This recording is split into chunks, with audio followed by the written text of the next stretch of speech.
My most trusted best friend slept with my wife, thought I would never find out, but the consequences that followed took his family, career, and pride forever. I'm Jake, 34, male. I'm not the kind of guy who shares his personal life, but what happened to me a few years ago changed my perspective on loyalty, family, and trust. Back then, life was simple, or so I thought. I was married to Laura, 33, female, my high school sweetheart, for 7 years. We had 2 amazing kids, Mia, 6, female, and Ethan, 4, male. To anyone on the outside, we were the perfect family. We had a house in the suburbs, the kind with a backyard big enough for the kids to play and neighbors who lent sugar when you ran out. I worked in construction management, a job that wasn't glamorous but paid the bills and allowed Laura to stay home with the kids most of the time. She also did some part-time admin work, but her main focus was being the supermom everyone admired. Honestly, she seemed to love it. We had our share of date nights, lazy Sundays, and family outings to the zoo or the beach. Our social circle was just as tight. Bob, 35, male, and his wife Lisa, 32, female, were practically family. Bob wasn't my best friend in the world, but he was someone I trusted. We'd grill steaks in the backyard, watch football on Sundays, and even took a few camping trips with our families. The kids got along great, which made hanging out easy and fun. Lisa was a sweetheart, quiet but thoughtful, always the one organizing potlucks or sending thank you cards. Laura's behavior started to change. She became protective of her phone, keeping it in her pocket or face down on the table. Her new routine of frequent girls' nights seemed out of character. At first, I didn't think much of it. She said it was good for her to get out, but her vague explanations and late returns raised questions I couldn't ignore. Around the same time, Bob started flaking on our usual hangouts. This guy, who would never miss a game day, suddenly had excuses every week: work's crazy, man, or Lisa's got me running errands. It didn't seem like a big deal at first, but looking back, the timing was too coincidental. Then there were the kids. Mia and Ethan started casually mentioning how often they stayed with Laura's parents.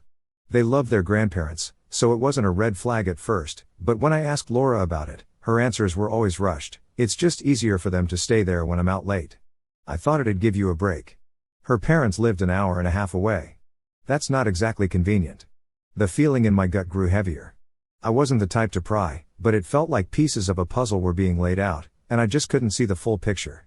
Something was off, but I wasn't ready to confront it yet. Instead, I started paying closer attention, hoping I was wrong. The breaking point came one random Tuesday night. Laura had gone out for another girls' night and left her laptop open on the dining table. Normally, I wouldn't touch her stuff. I believed in trust and didn't want to be that guy who snoops, but something about that night was different. The kids were asleep, the house was quiet, and my curiosity got the better of me. I sat down and opened her email. What I saw made my stomach drop. There they were, messages between Laura and Bob. They weren't casual or friendly. They were explicit, giddy, and horrifying. They talked about their meetups in detail, how exciting it was to sneak around, how clueless I was, and even how much of a pushover Lisa had become since having kids. My hands trembled as I read more. The timestamp showed this had been going on for months while I was working late to give my family the life they wanted. My wife and my so-called friend were busy destroying it behind my back. I slammed the laptop shut, my heart racing. I felt betrayed, humiliated, and angry all at once. But one thing was clear: I wasn't going to act on impulse.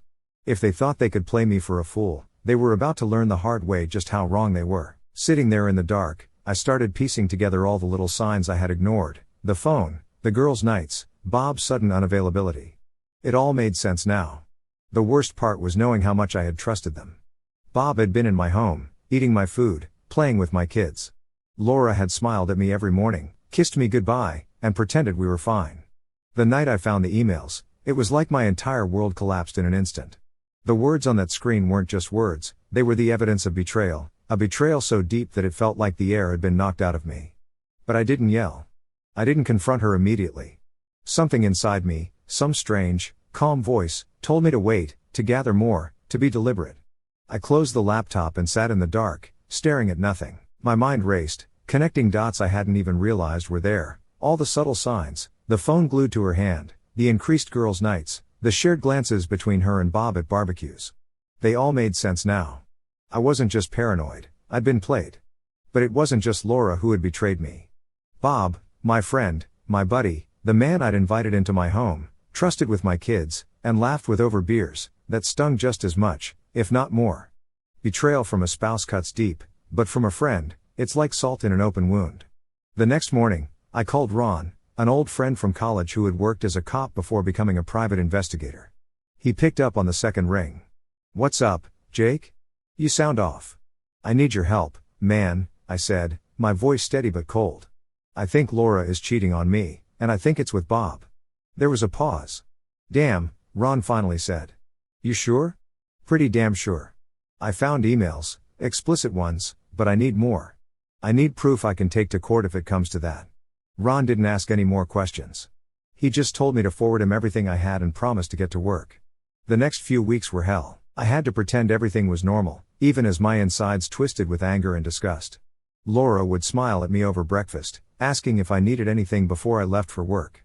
I'd force a smile back, my stomach churning at the thought of where she'd been or who she'd been with. Bob, meanwhile, had the audacity to keep acting like nothing was wrong. He'd text me about football games, send memes, and even suggest a guy's night out. It took everything in me not to tell him to go to hell, but I knew better than to tip my hand. One night, while Laura was out for another girls' night, Ron called me with an update. "I've been following them," he said.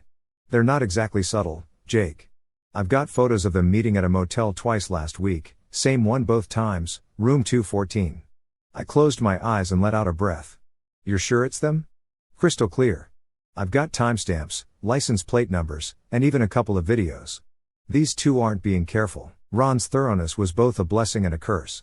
I wanted the truth, but hearing it confirmed made the betrayal feel even more real. One of the hardest parts of those weeks was pretending everything was fine for the kids.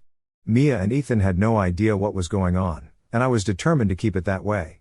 Mia would run up to me after school, excitedly showing off her drawings, while Ethan begged me to help him build another Lego tower. "Can we have pancakes tomorrow, Dad?" Mia asked one evening, her eyes wide with hope. "Of course," I said, forcing a smile. "You know I can't say no to your pancakes." Laura walked in a moment later, carrying a shopping bag. "Hey, guys, look what I got for you," she chirped, pulling out a new set of markers for Mia and a toy truck for Ethan. The kids cheered, completely oblivious. I stood there, watching her play the doting mom, and it took everything in me not to snap. When Ron sent me the final report, I knew it was time to act. He had gathered more than enough evidence: emails, photos, receipts, and even video footage of Laura and Bob entering and leaving the motel. The timestamps aligned perfectly with the nights she claimed to be out with her friends. The worst part? In one of the videos, they were laughing as they walked out of the motel, completely at ease. They looked like two people without a care in the world. Meanwhile, I'd been at home, reading bedtime stories to our kids and wondering what I'd done to deserve this. I took the report to my lawyer the next day. "This is more than enough," she said, flipping through the photos. "You've got a solid case for divorce, Jake, and with this kind of evidence, custody shouldn't be an issue." Custody. The word hit me like a punch to the gut. This wasn't just about ending my marriage, it was about protecting my kids from the fallout. Mia and Ethan were my everything, and I couldn't let them grow up in a home built on lies. The day Laura got served was one I'll never forget. I had arranged for her to receive the papers at her office. She called me an hour later, her voice shaky. "Jake, what is this?" "It's exactly what it looks like," I said, keeping my tone cold. "I know everything, Laura, about you and Bob. Don't even try to deny it." She didn't. There was a long pause, and then she started crying. "I'm sorry, Jake. I never meant." "Stop," I interrupted. "You don't get to play the victim here. You made your choices, Laura. Now you'll face the consequences." I hung up before she could say anything else. But I wasn't done. Lisa deserved to know the truth too. She was kind, unsuspecting, and had done nothing to deserve this. I didn't want to blindside her, so I asked Ron to deliver the evidence to her personally. The next day, Lisa called me, her voice trembling. "Jake, I had no idea. I can't believe this." "Neither could I said, "but you deserve to know." She thanked me through tears, and I could hear the strength creeping back into her voice. Lisa wasn't the type to wallow in self-pity. If anything, she seemed determined to take control of the situation. Within a week, both Laura and Bob's lives had started unraveling. Laura moved into a small apartment, and Bob was kicked out of his house. Lisa filed for divorce, emptied their joint bank account, and fired Bob from her dad's company. I should have felt vindicated, but all I felt was numb. The fallout was just beginning, and I had no idea how far-reaching it would be. But one thing was clear: the life I thought I had was gone, and there was no going back. After Laura and Bob were exposed, the chaos began to settle, at least on the surface. But beneath the calm, I was navigating a storm of emotions, responsibilities, and changes I hadn't prepared for. My marriage was officially over, and so was the life I thought I'd built. Now, it was about moving forward. The first step was the kids. Mia and Ethan were my top priority, and I knew they deserved stability, even if their parents couldn't provide it together. I sat down with my lawyer to hammer out the custody details, determined to ensure that they stayed with me. Laura didn't put up much of a fight. How could she? The evidence I had made it clear she wasn't fit to prioritize anything but herself. Still, explaining the situation to Mia and Ethan was the hardest part. I spent hours talking with a child psychologist, trying to figure out how to break the news in a way that wouldn't shatter their little worlds. One Sunday morning, I sat them down on the couch, their favorite blanket draped over them. Ethan clutched his stuffed dinosaur, while Mia fiddled with her hair. "Hey, kiddos," I started, my voice softer than usual. "Mommy and Daddy need to talk to you about something important." Laura sat next to me, uncharacteristically quiet. She looked pale and exhausted, probably from nights spent in her new tiny apartment. I wasn't going to let her off the hook for what she'd done, but for this moment, it wasn't about us. "We love you both so much," I continued, "but Mommy and Daddy are going to live in different houses now. You'll still see both of us, but things are going to be a little different." Mia's eyes widened. "Why?" she asked. Laura hesitated, glancing at me, so I stepped in. "Sometimes grown-ups have problems they can't fix, but that doesn't change how much we love you." Ethan, too young to fully understand, just snuggled closer to me. Mia, though, looked between us, her little brows furrowed. "Is it because of the nights Mommy didn't come home?" My heart dropped.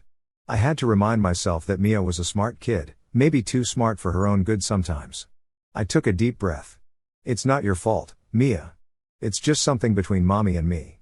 But I promise you, no matter what, you and Ethan will always be taken care of." She nodded, but her eyes glistened with tears. Laura reached out to touch her shoulder, but Mia flinched away. That small reaction was like a knife to the chest. Laura noticed it too and withdrew, her face crumpling. Once the custody arrangement was settled, I focused on creating a new routine for the kids. Mornings became a bit of a circus, me juggling breakfast, packing lunches, and making sure no one left the house in mismatched socks. But I learned to love the chaos. Mia started helping out, showing Ethan how to put his shoes on properly or reminding me to sign their permission slips. She was growing up faster than I wanted, but her resilience amazed me. The evenings were my favorite. After dinner, we'd curl up on the couch for movie nights or tackle giant Lego projects that Ethan always insisted on building bigger and better. Mia got into baking, and our kitchen soon became a war zone of flour and frosting. It wasn't the picture-perfect family life I'd envisioned, but it was ours, and I was determined to make it as happy as possible. Laura, on the other hand, was struggling. She'd gone from being a stay-at-home mom with part-time work to someone trying to rebuild her life from scratch. She moved into a cramped apartment on the other side of town, and her visits with the kids were awkward at best. Mia, still hurt and confused, barely spoke to her during their visits. Ethan, ever the innocent one, clung to her for a while, but even he seemed to sense something was off. Laura tried to win them over with gifts and trips to the zoo, but kids are smarter than we give them credit for. They knew something wasn't right, even if they couldn't articulate it. She called me one night, her voice thick with frustration and sadness. "They don't even want to see me," she said. "Mia won't talk to me. What am I supposed to do, Jake?" I leaned back in my chair, gripping the phone tightly. "You earn their trust back," I said bluntly. "You don't get to fix this with toys and ice cream. You show up, you listen, and you stop expecting them to forgive you overnight." Her silence on the other end was deafening. Meanwhile, Bob was dealing with his own fallout. Lisa didn't just kick him out, she obliterated him. She filed for divorce, froze their accounts, and made sure everyone in their social circle knew exactly what he'd done. Bob lost his cushy VP job at Lisa's dad's company, and word on the street was he'd moved in with a friend who lived 2 towns over. One afternoon, I got a call from Lisa. I hadn't heard from her since I'd given her the evidence. "Jake," she said, her voice firm but tired, "thank you for telling me the truth. It hurt like hell, but I needed to know." "You didn't deserve any of this," I said. "Neither did your kids," she sighed. "I'm trying to keep it together for them, but honestly, I'm glad he's gone. It's better this way." I admired her strength. Lisa wasn't the kind of person to let betrayal define her. She was already making plans to go back to school and had started looking for a new job to support her kids. As for me, rebuilding wasn't easy, but it was necessary. I started going to therapy, not just for myself but for the kids too. I didn't want them to grow up carrying the weight of what had happened. My therapist, an older guy named Dr. Neil, helped me work through the anger and guilt that had been eating at me. "You're allowed to grieve, Jake," he said during one session. "This wasn't just the end of your marriage, it was the end of the future you thought you had." Those words stuck with me. For so long, I'd been focused on being strong for the kids that I hadn't allowed myself to feel the full weight of what had happened. But slowly, I started to let go of the pain and anger, not for Laura or Bob, they didn't deserve my forgiveness, but for myself and my kids. Life's better, but not without its complications. First, the good stuff. Mia, now 8, and Ethan, 6, are thriving. Mia has really leaned into her creative side. She's obsessed with painting and drawing, and her room looks like an art studio exploded. She even asked me to buy her a sketch pad big enough for her biggest ideas. Ethan, my little daredevil, is into soccer now, and watching him on the field is both exhilarating and terrifying. That kid has no fear, which is great until he's sliding into someone twice his size. Our home is finally feeling like a sanctuary again. I've worked hard to create a space where the kids feel safe and loved, and while it's not perfect, it's ours. We still do our Saturday pancake mornings, and Friday nights are for movies. Ethan's been on a Toy Story kick lately, and I've seen Buzz Lightyear save the day more times than I can count. But it's not all sunshine and rainbows. Laura's still in the picture because, well, she's their mom. We have a custody agreement that gives her every other weekend with the kids, but let me tell you, it's been complicated. Mia, my little genius, is still holding on to a lot of resentment. She's polite when she's with Laura, but you can see it in her eyes, she hasn't forgiven her. And I get it. Mia's old enough to remember the nights Laura didn't come home, the tension in the house before the divorce. She doesn't say much, but when she does, it's sharp. One time, after a visit, Mia came home unusually quiet. I asked her what was wrong, and she just shrugged and said, "Mom says she's sorry, but if she is, why'd she hurt us?" What do you even say to that? I tried to reassure her that people make mistakes and that it's okay to feel upset, but it's hard. I don't want to poison their relationship, but I also can't erase what happened. Ethan's more forgiving. He's younger, so he doesn't fully understand the depth of what went down. He loves Laura and always comes back from her place with stories about the fun things they did, going to the park, baking cookies, stuff like that. But even he has moments where he seems unsure. Recently, after a weekend with Laura, he asked me out of the blue, "Why doesn't Mommy live with us anymore?" I had to take a deep breath and remind myself to keep it simple. I told him, "Mommy and Daddy don't live together because we're better at taking care of you when we're apart, but we both love you so much." He seemed satisfied with that answer, but it left me wondering how many more questions he'll have as he gets older. As for Laura, she's trying. I'll give her that.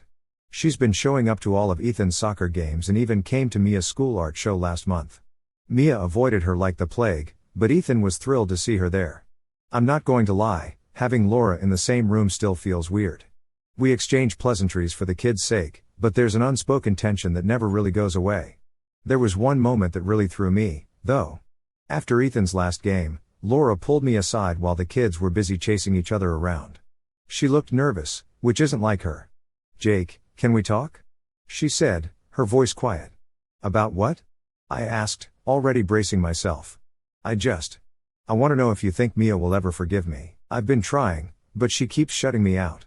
It took me a second to respond. I wanted to tell her that forgiveness isn't something you can force, that she'd have to earn it by being consistent and patient. But instead, I just said, "I don't know, Laura. That's up to her. But if you keep showing up and being there for her, maybe one day she'll see you're serious about making things right." She nodded, but I could tell it wasn't the answer she wanted. On the Bob front, there's nothing new to report. Last I heard, he's still out of state, living in a friend's basement or something. He hasn't reached out, and I hope it stays that way. Lisa is doing great, though. She's back in school, working on her degree, and crushing it as a single mom. We still talk occasionally, mostly about the kids, but I've got nothing but respect for how she's handled this mess. As for me, I'm finally starting to find myself again.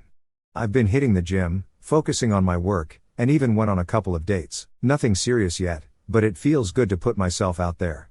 I'm learning to let go of the anger, not for Laura or Bob, but for me. Holding on to it was like carrying a weight I didn't need anymore. The kids and I are in a good place overall. It's not perfect, and there are still moments where the cracks show, but we're moving forward. I'm teaching them that it's okay to feel hurt, but it's also okay to heal.